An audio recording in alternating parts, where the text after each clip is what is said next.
Hola gente de YouTube, aquí Master Nick 543, en un nuevo capítulo de esta gran serie. Disculpen por demorarme tanto en subir este capítulo, pero lo bueno es que ya está terminado y subido. Espero que les guste, no olviden suscribirse y activar la campanita de notificación. También les pido que en los comentarios me pongan ideas para próximos vídeos. Si alguna idea me gusta, saludaré a la persona que sugirió la idea, mostrando su comentario en el próximo vídeo. Bueno, sin más que decir, los dejo con el capítulo.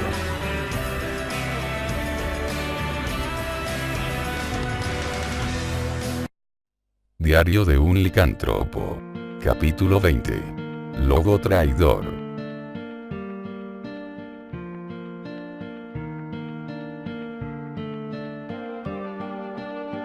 A lo largo de mi vida he estado más de una vez entre las rejas.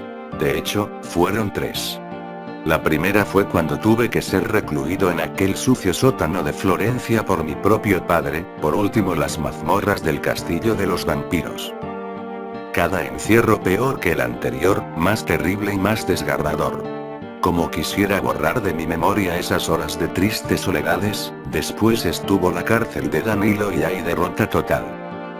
Desearía poder saltarme esos sucesos, en el relato de mi vida, pero sería como quitarle a una historia su clímax y final, como arrancar momentos tan trascendentes para el desarrollo de los acontecimientos futuros. Es imposible. Cada minuto que pasaba en la oscuridad, el dolor transmutaba mi alma como si pasaran 10 años de tragedia. El peor veneno del espíritu es la oscuridad. ¿Hasta qué punto he sido corrompido? No lo sé. Desperté con la abrumadora peste de sangre mezclada con humedad y mugre. Una atmósfera pesada, difícil de respirar. Nada más se escuchaban los latidos de mi corazón, mi pesada respiración y el incesante goteo en alguno de los recovecos oscuros del lugar. Cada uno a su ritmo, cada uno interfiriendo a los otros, cada uno una orquesta a la desesperación. Al levantarme, perdí el equilibrio por un instante, pero de alguna forma me las arreglé para tocar con la mano una pared. En ella me apoyé y dejé caer. No había otra cosa que hacer, estaba a la completa merced de mi carcelero. Tras ponerme lo más cómodo posible, pasé horas enteras, o al menos así me parecieron, con la mente en blanco. Miraba la espesa negrura pero no veía nada. Según mis cálculos posteriores, pasé así toda la noche siguiente al ataque a la villa. Por alguna razón, el estar esa situación de encierro, en ese terror opresivo que esperaba la menor muestra de debilidad para presentarse, no me causó muchos resquemores. Es más, hasta podía haber considerado en algún momento de mi presidio como relajante. Tanta oscuridad y silencio parecían ser el paliativo perfecto contra el dolor del que era víctima. No era solo contra el dolor. La traición, la ira y el desengaño también estuvieron presentes. Acompañándonos los unos a los otros, siempre juntos. Cuando empecé a llorar, no tengo idea. Pero Elena me encontró. Al entrar en la mazmorra, Elena me encontró. Finos arroyos de lágrimas se deslizaban por mis mejillas hasta terminar en un charquito a mi lado. Debí parecerle patético. Luego de traicionarme y darme la espalda, lo menos que podía hacer era mantener la compostura frente al enemigo, aceptar mi propia estupidez. Admitir que fui usado con un mínimo de dignidad. Pero no era capaz de hacer nada de eso. En verdad soy patético. Héctor. Sus ruegos ya no hacían mella en mí. Antes hubiera movido cielo y tierra al oír semejante súplica soltada por sus labios, mas ahora me resultaban enteramente indiferente. ¿Qué ha pasado conmigo? Héctor, por favor, mírame. Elena, ¿qué haces llorando por mí? Me negaba a darle la cara. ¿Cómo hacerlo? Era una petición tan llena de maldad como la del verdugo cuando, luego de flagelar hasta la saciedad a su víctima, le obliga a mostrarle a aquel sádico creador extasiado su obra sangrienta. ¿Por qué, Elena? ¿Por qué deseas ver el despojo de tu desengaño? ¿Acaso disfrutas el contemplar las marcas de latigazos en mi alma? No quería hablarle, mirarle ni escucharle. Pero ella no se daba cuenta o no quería aceptarlo. Me quedé inmóvil en mi pena. Elena intentaba hacer reaccionar. primero tocándome, luego zarandeándome, luego rogándome quién sabe qué cosa. De haber escuchado sus súplicas, hubiera terminado todavía más herido porque... Luego tomándome del rostro para hacerme mirarla a los ojos, pero en cambio yo los puse en el techo o en cualquier otro lado que no estuviera ella presente. Así siguió en sus intentos hasta que, 15 minutos luego, se dio finalmente por vencida. Se quedó en silencio por un breve momento. Nos quedamos así, uno al lado del otro. Cerca como siempre, apartados como nunca. La presión de la expectativa, de la humedad y la negrura, empezaba a oprimirme. Entonces, ella habló. Desde muy pequeña mis padres solían contarme un cuento diferente todas las noches, justo antes de dormir. Para que no me vieran pesadillas, decían. Había escuchado antes eso, ¿en dónde? Ellos eran Beowulf como tú y como yo. Siempre pensaban primero en el bien de los demás en lugar del propio. Me llamaban su estrellita. Siempre decían que había nacido por el deseo que les concedió una estrella fugaz. Un día tuvieron que salir a una misión, cosa rutinaria para ellos. Así que me acurrucaron en mi cama, me arroparon con cuidado y, como siempre hacían, me contaron un cuento, la historia del viaje por un mundo mágico, con gatos que hablan, gusanos fumadores y comida que te hacía cambiar de tamaño. De una niña común y corriente. Me pareció lo más maravilloso del mundo. Había dejado de lado el sueño. Quería escuchar el final de la historia de todo corazón, pero alguien tocó a la puerta de mi habitación. Llamaron fuera a mis padres, era hora de salir a la misión. Papá me acarició, siempre terminaba despeinándome con esas enormes manos suyas. Pude escuchar una sonrisa provenir de ella, y mamá me besó en la frente y me abrazó con fuerza. Casi como si supiera que sería el último abrazo que podríamos darnos. ¿Me contarás el final de cuento cuando vuelvas?, le pregunté medio adormilada. Por supuesto, mi estrellita. Abrí los ojos de par en par. A pesar de estar sentado, las piernas me temblaban, al igual que las manos. Elena se quedó en silencio. Sabía que estaba haciendo un esfuerzo sobrehumano para no romper en llanto ahí mismo. ¿Por qué me sentía tan asolado al saber que ella estaba triste y desconsolada? Ella me traicionó. A mí y a esos pobres hechiceros que nunca conoceré, pero cuyas muertes todavía me duelen en el alma. Deseaba odiarla, maldecir su nombre una y otra vez, hasta estar satisfecho. Pero no era capaz de albergar ningún sentimiento de esa naturaleza contra ella. Mi corazón no quería mis deseos. Mi mano se movió por sí sola, se posó en la mejilla de Elena, cabizbaja. Traté de decirle algo, pero ella no me lo permitió. Me tapó los labios con el dedo índice y, sin mirarme, continuó con su relato con un hilo de voz. Para cuando desperté, la mañana siguiente, no los encontré en ningún lado. Salí a la estancia principal y me encontré con todo el clan reunido alrededor de Danilo y de los Beowulfs. Acababan de volver. Mis padres no estaban con ellos. Danilo se dio cuenta de mi presencia. Me cargó con cuidado y en silencio me sacó de allí. No dijo ni una palabra hasta que regresamos a mi cuarto. Encendió la luz, me sentó en mi cama y se puso de rodillas frente a mí, con lo cual nuestros rostros quedaron al mismo nivel. ¿Dónde están mamá y papá?, le pregunté. Danilo se quedó callado. Dejó un pedacito de tela negra sobre mi regazo. Luego dijo, notoriamente apenado: Te suplico que me disculpes, debí haberlo sabido. Debí haberme dado cuenta que no sería tan simple luchar contra esos cazadores. Fueron valientes hasta el final. El sentimiento con que dijo la última parte me hizo notar que ya no hablaba de los cazadores. Recuerdo que no entendía aquellas palabras al principio, pero las lágrimas ya empezaban a salir. Danilo me tomó de las manos y me abrazó. Les debo la vida, y ahora no puedo pagarles esa deuda, me dijo con voz dolorida. Pero al menos déjame resarcirte el daño que te he hecho. Recuerdo que abracé a Danilo, lloré sobre su hombro hasta que se me secaron los ojos. Siempre con la mano encerrada en el guante del cazador que había matado a mis padres. Entonces Elena me puso entre las manos aquel trozo viejo de tela negra que tanto nos hubo separado en el pasado, pero que ahora intentaba volver a unirnos. Ya sabes por qué conservo todavía este guante. Me le quedé viendo, atolondrado y sorprendido. Elena levantó el rostro, estaba sonriendo con una sonrisa medio forzada pero sincera. El corazón me dio un vuelco. ¿Por qué? ¿Por qué no podía resistirme a su encanto? ¿Qué tenía ella que me fascinaba tanto? Héctor, No te preocupes, todo está bien, dije. La rodeé en un abrazo agridulce. La razón me gritaba para tenerle resentimiento, pero el corazón se negaba a obedecerle.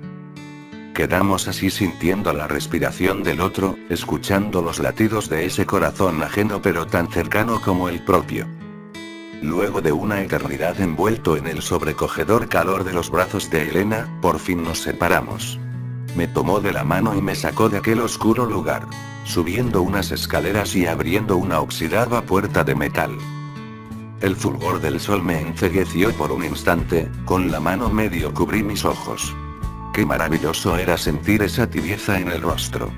Apreté la mano de Elena embargado como estaba en un sentimiento de felicidad desbordante que arrasó toda aquella soledad y desesperación, la regresó al sótano infecto de donde había provenido. Ya no había lugar en mí para tristezas. El aire fresco de la mañana llenó mis pulmones como si fuera la primera vez en la vida que respirase. Cuán delicioso fue ese desconocido perfume. Siguiendo el rastro del dulce aroma, miré por sobre mi hombro las formas y figuras de mi entorno. Estaba en un pasillo largo, en donde a un lado había una infinidad de ventanas, que dejaban pasar cortinas de luz espléndidas. Y por el otro, cuadros y puertas parecida a la por donde había pasado. Hermoso. Caí en un estado de embelesamiento del que apenas si pudo sacarme Elena al empujarme gentilmente por la espalda. Me sentía espléndido. El haber sobrellevado mi experiencia más cercana a la muerte hasta entonces creía que la muerte era solo oscuridad y silencio, un lugar de sombras donde, sin importar cuánto se grité, ninguna palabra saldría de tus labios me había hecho notar el contraste con aquella luz preciosa destilada por las ventanas y esa misteriosa fragancia que aspiraba con glotonería. ahora no tenemos tiempo para esto, espero que puedas entenderlo. Escuché decir a Elena a mis espaldas. No hablaba conmigo. Miré otra vez por sobre mi hombro. Vanessa se hallaba de pie junto a la puerta que daba al lugar de mi encierro. Tenía los dedos sobre los labios de forma nerviosa, le tiritaban, y sus ojos daban la impresión de que había estado llorando por un largo rato y hasta hacía poco. Aún así, ella me sonrió. Tímidamente, pero me sonrió. Hice lo propio. Fui llevado por Elena al ala central de la mansión. Nos detuvimos frente a una inmensa puerta doble de madera barnizada. Se me hizo fácil intuir quién me esperaba del otro lado, y Elena despejó mis dudas al susurrarme en el oído. Danilo te está esperando, por favor, escucha lo que tiene que decir antes de juzgarlo. Me besó en la mejilla, nuestros ojos se encontraron. Lo mismo para mí, suerte. Me dejó solo frente a la puerta. Tragué saliva y me troné los dedos antes de abrir la puerta. Si iba a enfrentar a Danilo no podía estar ni temeroso ni inseguro. Me planté, sin mirar a los lados, en el mero centro del despacho iluminado por una gran araña de cristal en el techo, muy parecida a la que había en la sala principal. Detrás de un macizo escritorio se encontraba Danilo. Sus ojos no se apartaron de mí en ningún momento. La atmósfera se llenó de un silencio tenso. Sus intimidantes y dorados ojos se encontraron con los míos, de igual color. Ya debes tener una buena idea de por qué estás aquí. Dijo por fin. De inmediato se abrió la fuente de mi indignación. Me planté de súbito enfrente de Danilo, del otro lado del escritorio, y le dije, haciendo un esfuerzo supremo por controlar mis ánimos. La pregunta correcta sería ¿por qué no me mataste? Puede que no sea capaz de entender lo que te voy a decir, pero mientras no seas un estorbo para mis planes no me interesa si lo haces o no. Debes meterte en la cabeza de una vez por todas que este no es el mundo dulce e inocente que te metió en la cabeza tu padre traidor, porque es cualquier cosa menos inocente.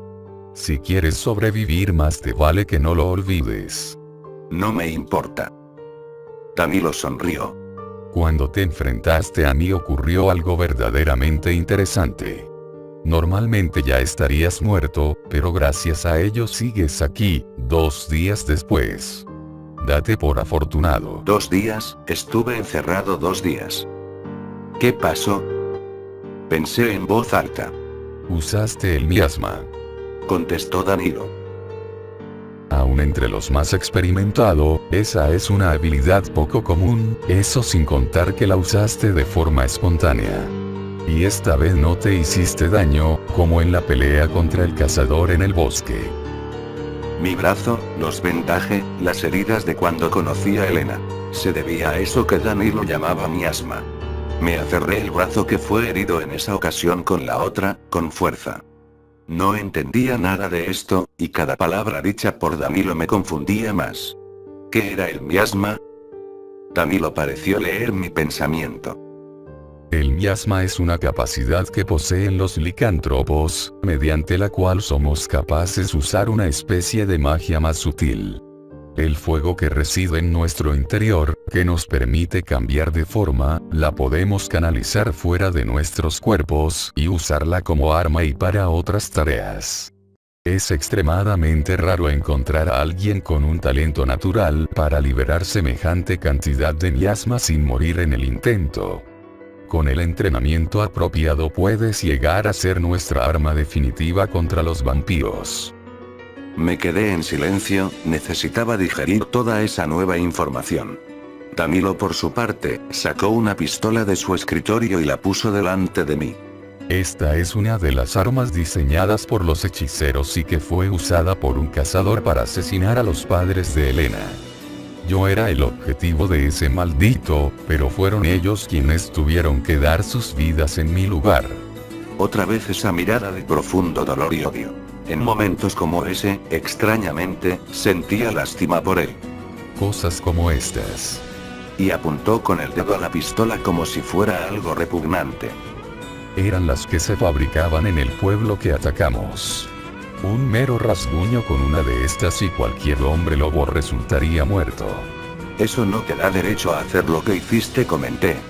No tenía mayores argumentos para defender mi posición, pero estaba seguro que tenía la razón. De golpe Danilo se levantó de su silla. No, pero sí el deber de defender a los míos, dijo. Y no pienso detenerme por estúpidas consideraciones cuando, en cualquier momento y cualquier lugar, cualquiera de mis hermanos puede ser asesinado por alguna de esas bestias. Es matar o morir. No podía seguir escuchando esa basura, di media vuelta y me dispuse a salir. Mi indignación solo era superada por mi miedo. De que si seguía escuchándolo, terminaría considerando sus palabras como ciertas. No quería ser esa clase de monstruo. Que no se te olvide que se te permite vivir gracias a mí, dijo Danilo antes de que saliera yo de su despacho. Una tremenda sensación de náuseas me recorrió el cuerpo entero cuando regresé a mi habitación. Y aunque todo estaba tal y como lo recordaba, nunca me volvió a parecer el mismo lugar familiar y acogedor de antes. Nunca. Again and trying to figure out